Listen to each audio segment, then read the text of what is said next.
What's up, guys? Welcome back to the channel. Mark here with the Crypto Mark. Let's talk some breaking Bitcoin news, okay? All right, we got a lot of stuff to talk about, break down what's going on, all right? Because the Bitcoin ETFs, despite seeing what we're seeing in the market, and we talk about Bitcoin and what's going on as a whole, I want to share with you guys exactly what's happening, okay? Because there's something that really needs to be talked about within Hong Kong and what we're seeing them become now the top holder in the Blackrock Bitcoin ETFs. Okay, now this is all according to Bloomberg. I'm going to show you guys exactly what's going on. Okay, so let's get down into it. Before we do, make sure you guys all subscribe down below. Smash that like button and let's get into it. Okay, so we're going to take a quick dive into the chart here, show you Bitcoin right now, what we're doing. 63.8. So like I said, not going to hang down to too long below 60K. A lot of people scooped up some Bitcoin.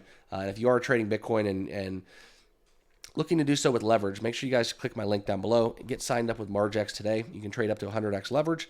Bonus for signing up using my link down below as well. So check out Margex, do your research and due diligence, and get started trading with Bitcoin on leverage today. Okay, but this is what we're looking at within the Hong Kong firm becoming the top holder in this BlackRock Bitcoin ETF. All right, now I wanted to share with you guys because this is over a $38 million investment.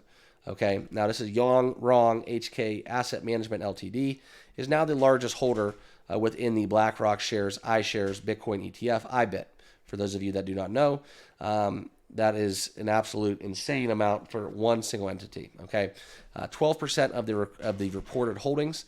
That's what we're getting reported as from Eric Balanchunas, which is Bloomberg's senior ETF analyst. All right, so now we've talked about this, and you can see this from a term. Let me get this ad out of the way. I hate looking at these ads. Okay, so this is what we're looking at from a standpoint where you can see how this breakdown is, and look at the market value, look at the percentage of the portfolio, and you can see exactly what makes up this IBIT U.S. equity distribution. Okay, so they've also invested $45+ million to buy over 1.127 IBIT units. So crazy bets on the Bitcoin ETFs.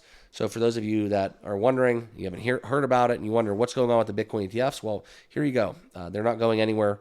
We've just seen some of the largest transactions within total investments, and now they are the biggest buyer of the Bitcoin ETF thus far. So what I talked about earlier in a previous video as well is we did mention the likes of pensions, retirements, Fidelity getting into the mix. So this is something where we look into what's going on with the Bitcoin ETFs and why the market is kind of in this stalwart.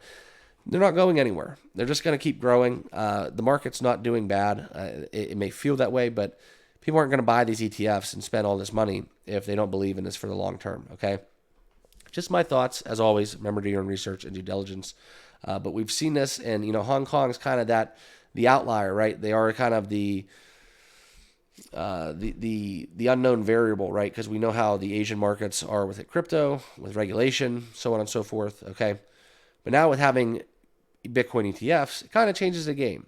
So if you look at the numbers and you realize how very early we are within Bitcoin, how early it is within Bitcoin ETFs, and what this actually means down the road post-halving.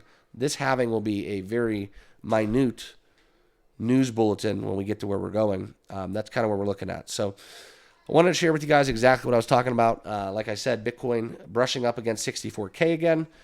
Nothing to worry about. That's just how I feel about it. A lot of smart money was buying Bitcoin under 60K. And then you can do the math there, right there in your guys' own heads and see what those profits would be in just a very short window.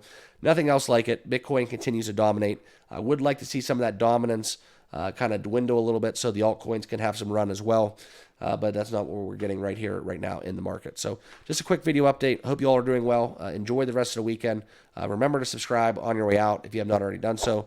Smash that like button and let me know what you guys think about this big buy within the IBIT portfolio. All right. Thanks for watching. We'll see you guys all tomorrow. Cheers.